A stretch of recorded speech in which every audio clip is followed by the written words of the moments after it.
रावण रामायण का एक प्रमुख प्रतिचरित्र है। रावण लंका का राजा था। रावण श्री राम के परम शत्रु थे। अपने 10 सिरों के कारण भी जाना जाता था, जिसके कारण उसका नाम दशानन था। किसी भी कृति के लिए नायक के साथ ही सशक्त खलनायक का होना अति आवश्यक है। किंचित मान्यतानुसार रावण में अनेक गुण भी थे। सारस्वत ब्राह्मण महर्षि पुलस्त्य ऋषि का पौत्र और विश्रवा का पुत्र रावण एक परम भगवान शिव भक्त, उद्भट राजनीतिज्ञ, महाप्रतापी, महापराक्रमी योद्धा, अत्यंत बलशाली, शास्त्रों का प्रखर ज्ञाता, प्रकांड विद्वान, पंडित एवं महाज्ञानी था। रावण के शासनकाल में लंका का वैभव अपने चरम पर था और उसने अपना महल पूरी तरह स्वर्ण रजत बनाया था। इसलिए उसकी लंका नगरी को सोने की लंका अथवा सोने की नगरी भी कहा जाता है। रावण का विवाह मंदोदरी से हुआ। मान्यता है कि मंदोदरी का जन्म राजस्थान के जोधपुर जिले में हुआ था। वहां पर आज भी महाराजा रावण जी को पूजा जाता है। वहां आज भी रावण की चावरी है, जिस जगह पर रावण का विवाह हुआ था।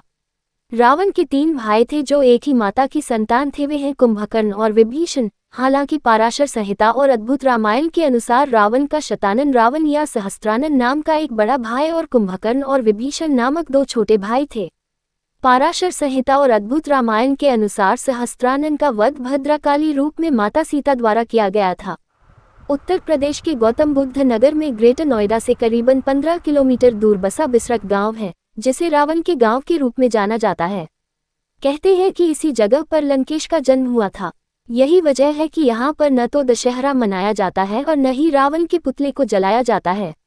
ऐसा भी कहते हैं कि कई दशक पहले जब इस गांव के लोगों ने रावण के पुतले को जलाया था तो यहाँ कई लोगों की मौत हो गई थी, जिसके बाद गांव के लोगों ने मंत्रोच्चारण के साथ रावण की पूजा की, तब जाकर यहाँ शांति हुई थी।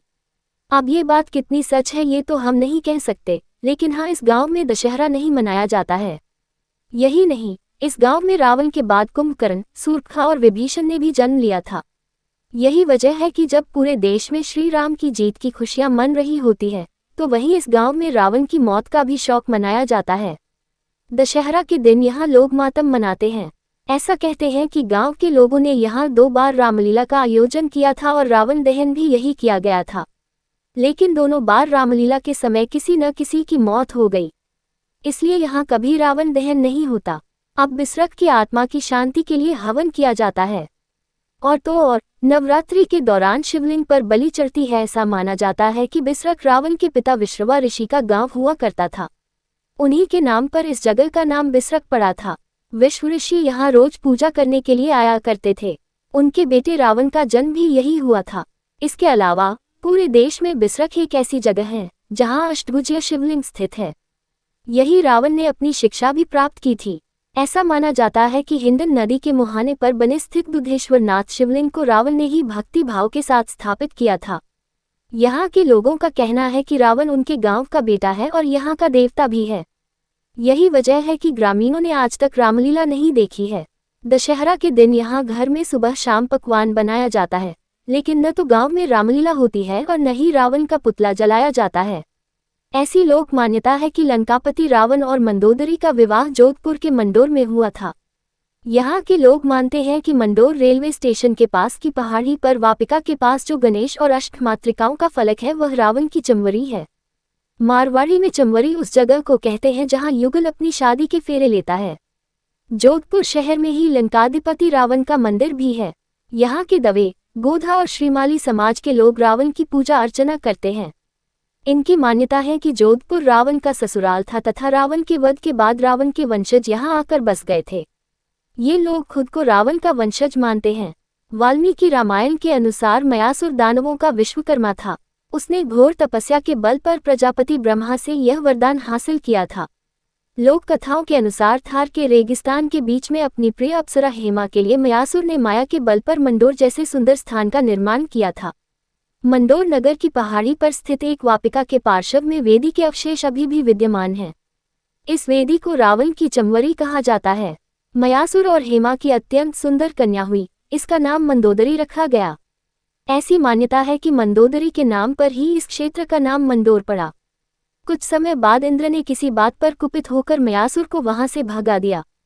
ऐसे में मंडूक नाम के ऋषि ने मंदोदरी का पालन पोषण किया।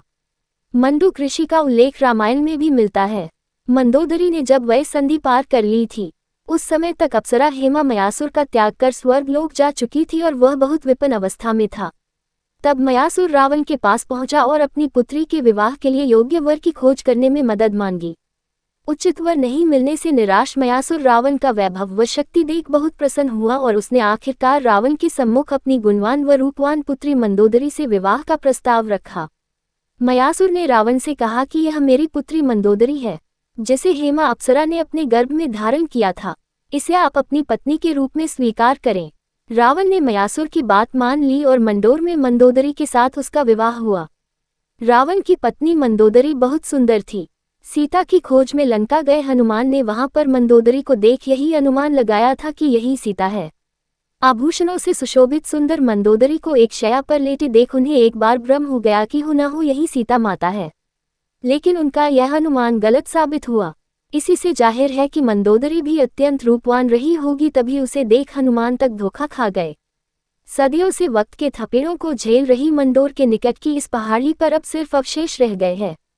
यहाँ बचे खंडहर बता रहे हैं कि कभी यहाँ पर भव्य इमारत रही होगी। ऐसी मान्यता है कि यहाँ पर एक भव्य महल हुआ करता था। इनके सार संभाल के प्रयास अवश्य हुए, लेकिन पूरी शिद्दत के साथ नहीं हो पाए।